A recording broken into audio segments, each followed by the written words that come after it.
Hello everyone, and welcome back to Lame Game. Now, if you're wondering where the regular scheduled video is, I've decided to mix up the schedule a bit, and I'm going to be doing some of these, I guess you can call them sort of mini podcast things. They're going to sort of be, they're going to kind of be like a vlog, but I don't actually have an HD camera right now, so they're just going to be probably the sound of my voice, a little bit of music in the background, and pictures until I can get an HD camera and actually film in good quality. As the title says, this is called Dungeons and Dumbasses. And it's mostly just me gonna be sort of talking about Dungeons and Dragons, which is probably is sort of the biggest part of my life, like gaming wise, because I currently DM a Pathfinder group and a Dungeons and Dragons 4E group. I have set up a Dungeons and Dragons club in my university.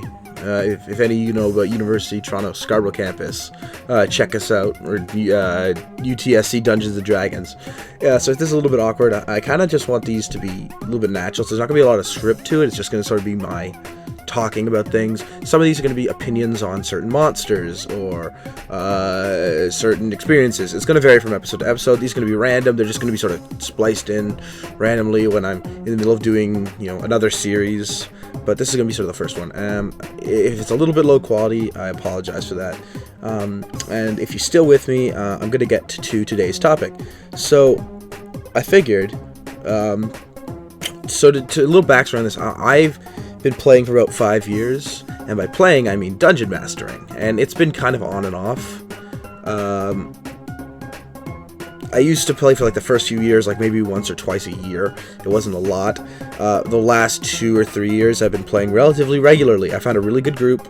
However, I don't actually get to play very much. I am kind of designated dungeon master, because the other guys want to play and none of them want to be the dungeon master. None of them want to run the rules. And I'm kind of a chill dungeon master. Like, I follow the rules, but only as far as it's fun and entertaining for the group. So if you're one of those dungeon masters that really loves to follow the rules, you're going to be pissed off at me. And yeah, I mean, that's acceptable. There's other kinds of dungeon masters, not everyone's the same one. However, because of my sort of lax style, they've led to some pretty fucking funny situations. And I figured I'm going to start from one of my more recent campaigns. I'm going to be, I'm just going to talk about the two biggest dungeon master just one of those oops, I fucked up moments. And they're entirely my fault, and I don't blame any of my players for this. So the first, I like to call this is the lesser. This is probably not one of the top ones, but it's one of my favorites because it was so blatantly obvious that I could have solved this problem, but I didn't think about it. And it's called the Mass Van Fiasco. And what it was so at the time, the heroes, there was this evil masked man. And the man himself was just a mask that could control corpses.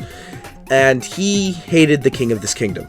He hated him. He wanted him to die because effectively, like, this mask used to be part of an ancient tree that was cut down, and the soul of that tree was put into the mask, and it wanted revenge. A little bit silly.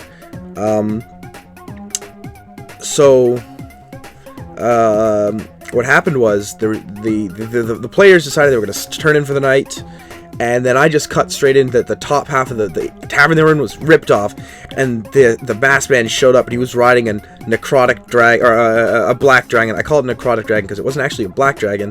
What it was this guy he wasn't exactly a lich, but he had the ability to reanimate corpses using a different type of magic. Effectively, what he did was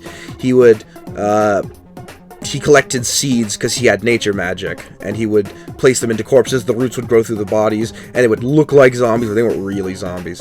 But what he did was he had sewn together a giant dragon out of corpses, and he was riding it. And he was destroying the city, and he just showed up to fucking taunt the players, and then he fucked off. And this was probably one of my favorite encounters, because everything leading up to the very final fight went exactly as it should have. So, this city is the sort of the capital, and they were fighting through the streets. They were fighting different types of zombies that had been reanimated, fighting with the soldiers. There were NPCs running around. It was one of the biggest encounters I'd ever created. I probably never won't make one that big again, unless I really need to. But there were soldiers being fighting. There were NPCs they were trying to save, and eventually they got this key from one of the soldiers. They said, okay, this activates the city's defense mechanism. We only use it if we absolutely have to. You have to make it up to this tower on the outer wall of the city. And so the heroes were like, absolutely, we're going to do this. So they took the key, and off they went. And they were at the wall of the city, and they turned this key, and this giant beam of light shot through. And what happened was, to get an idea, the main tower, like the main castle in this city, was actually just a giant, like 500-foot tall tower straight up, and the top was a giant golden star. Imagine like a fairy wand straight up, but a little bit cooler, made of marble. So it was like bright white. It was a very, very wealthy city. What happened was this star unfolded, and inside was a silver dragon that had been nestled up there, that had been a friend of the king. It was an elder silver dragon, really powerful monster. And so what they did was, the silver dragon, being smart, came down and said, all right, I'm going to get you guys up to the tower, to the top of the tower, like directly underneath where the star was, because that's where the masked man was hanging out. And so, no, they didn't know that at the time. They just knew that they had to take down the black dragon. And so what they did was they got on the back of the silver dragon, which flew up, and they were doing all the endurance checks necessary to not fall off the back of the dragon. And then the second dragon showed up, and they were jumping back and forth from the first dragon to the second dragon, because the second dragon had what was on the inside was just a wriggling mass of corpses that kept shambling out. And it was really cool, and they were loving it. And so eventually the two dragons locked in combat, and they saw that the masked man was standing atop the tower watching the destruction. And they're like, all right, here's what we're going to do. We're going to jump off. We're going to fight the masked man. We're going to take him down. And so that's what they did, of course. And now we're moving to the final stage of the encounter, and it's really awesome. The masked man has the ability to control people. Like he basically has like hypnotism, so he's having the players attack themselves, and it's pretty funny. And then I make a mistake that I didn't really think about. See, one of the players had walked to the edge of the tower, and the masked man was dying, and there was nowhere for him to run, so he was getting desperate. He's just like, all right, I'm going to take one of these guys down. And he had an ability that I given him to him. He was a homebrew monster that he would allow him to jump to an enemy if an enemy missed a ranged attack with him. So an enemy who was standing at the edge of the tower missed a ranged attack. He jumped to him, made his swing. It was awesome. By the way, he's still at like 3/4 health at this point. And then, what does the cleric say? I charge the masked man and push him over the edge of the tower. And he does his roll, and he succeeds. And that's immediately when I look down to my character sheet and say, I didn't give this man a way to not fall off the tower. He can't fly. The only teleport ability he has is if somebody misses an attack on him.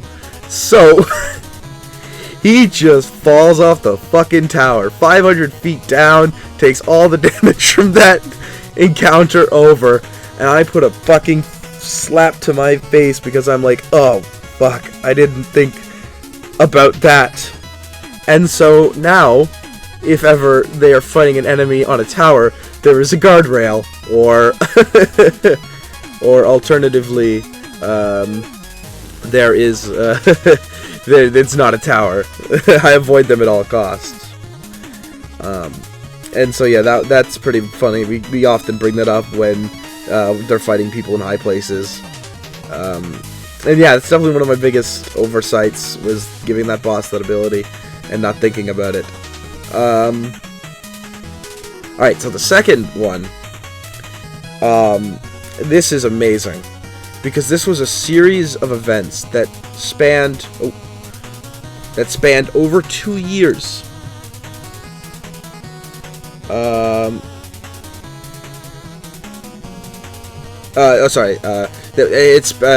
Somebody messaged me. I was just checking. It spanned over approximately a year and a half to 2 years. I can't remember. So This actually takes place. The start of this fiasco starts directly after the last fiasco, or shortly after it, about maybe 3 or 4 games. So what happened was the old king was dying, and he needed a successor. And the old king was basically this half-giant, super cool guy, and his main weapon was this giant golden axe with a star on it. The star was sort of his thing. And when he died, he passed it on to another member of the group, who actually became the king, or at the time he was a queen. He then later found a gender swap potion and became a king. So he became the queen of the city. And I had actually given stats. The main point of this weapon was the weapon gave the user incredible strength when the city was in danger, or when something was attacking the city. And the point was that I never was really going to have another quest in the city. It was just going to be, occasionally I might throw some orc raiders to attack the city, and then this axe would make them super strong, and they would just wipe the orc raiders like nothing. So we continue playing, they go on a bunch of quests, a bunch of stuff happens, and he just looks at his character sheets, and he's like, oh, what were the stats for the axe again, Greg? And I look at him, I'm like, you didn't fucking write it down? And he's like, no. And this problem was, I had a problem with my players, is they were not writing down their stats for the magic items, which has led me to now take pictures of every magical item I put into the game, whether it be my magical item that I create, or a magical item that I take from the Adventurer's Vault. I'm playing 4E, by the way, if I haven't mentioned that. Haters gonna hate, right? So I just passingly say, it one-shots anything within the city so long as the city's being attacked. And I want you to remember that, because that was the problem. So, I say that, and then the axe goes away. And we're playing, a bunch of stuff happens. It's about a year later, and we're ready to retire this campaign. We're done with it. We're making it, we're getting ready to start a new campaign. It's going to take place in the same world, it's just going to be, in the future. So these characters are about ready to retire. And they're around level 20 themselves. They were just hitting Epic Destiny at that point. And so I thought in my head, wouldn't it be fun if I just killed all of them like a dick? And so I go, what's the strongest monster I can find in the dungeon in the monster manual? And there's Orcas. Oh, Orcas. We had a running gag at that point about Orcas, because every time players would start to get too rowdy at the table when I was trying to talk, and not like they were trying to interject and to do something, just talking over me, and I would threaten, alright, if you guys don't stop, I'll summon an Orcas. And I actually did one time. I summoned an Orcas just to prove I was serious. Orcas got summoned in, he did one attack and he left. How? Doesn't really matter. It was more just sort of a joke thing. But I think I decided that what had happened was, while they were away on their adventures, this cult of Orcas had been setting up a pentagram outside of the city. And when they arrived back from their last mission, they had rested in the castle, and then suddenly they hear a tremendous roar outside, and the sky is ablaze, and they look out and see, standing outside of the wall is the hulking figure of Orcas. And they're like, shit, what do we do? And so they run out. They're like at the gates, and Orcas is taunting them like an asshole, telling them how he's going to destroy them and how he's going to take over the mortal realm. Giant evil monster stuff. And they look at each other, and then they look to me, and then they look at their character sheets. And like I said, this had been about a half a sorry, I got the hiccups. About a half a year since the last time I had even thought about that stupid axe. And then they look at me, and then they just smile. And I look at them, and I'm confused. I'm like, how could they? What are they smiling about? I'm going over my head, because I know most of their inventories. I'm going over my head. What do they got? Okay, one of them's got a bag of holding. They're not going to try and do that trick from the... If any of you have read, like, the 6 Barbarian campaign, right? So I'm trying to figure out what they're doing. They're looking at me and they're smiling. And that's when the main guy, who was the queen at the time, looks up to me and just yells, "Charge!" And he charges forward, and he says, all right, using, I think he had the feat for it, a minor action, I switch my scimitar that he had to the golden axe, and then it clicked, and I looked, and I audibly said, fuck, because Orcas was within distance of the city that he had been considered attacking it. He had blown up all of the people at the main gate, and I looked at him, and he's like, it one-shots anything attacking the city, and he runs up, and he brings the axe down, and I keep to my word. I do not back down, and in a single blow, the mighty axe fells Orcas, god of undeath. Or is it Prince of Undeath? Ah, fuck. It's embarrassing to me thinking about it. And yes, in a single blow, they bring down Orcas. And I look and I facepalm, but then I'm like, I'm gonna play this shit up. So literally, the other, like, all of the gods from the pantheon of gods come down, and they bring this character up to the heavens, and they bring him and they make him a new god among the pantheon of gods for defeating Orcas. He takes Orcas' wand and it is transformed into his blade. I played it up a lot. All of the other characters, boom, instantly 30. Like, just instantly 30. And they're all cheering and getting excited, and I'm just sitting there like, wow, this is without a doubt the biggest fuck up I've ever made in Dungeons and Dragons. But you know what? I owned up to my mistake, and I have never made a weapon that powerful again. And I've told them if they forget their fucking stats on the weapon, I will just say the weapon doesn't do anything anymore. Man. Well, anyways, I hope you enjoyed this video. I'm hoping, you know, like, I would like to get some, I'm hoping to get some, other people in on this, a couple of my friends. It may or may not happen. I'd like to do more of a back and forth. I absolutely, if you're a dungeon master and you have your own terrible dungeon master stories, please post them in the comment section below. I kind of want to have a part at the end where I read off my favorite story of the week, but I'm probably not going to have many submissions at this point, so probably not going to do that. I mean, if I get a submission, I will absolutely do it, but if I don't, then I probably won't have that portion. Please tell me how you liked the video, and I'll talk to you guys all later. I'll see ya. Thanks for watching. Wouldn't want to be ya. And remember, if Orcas, Prince of Undeath, comes to... Let me check that quick. I'm going to check that right now.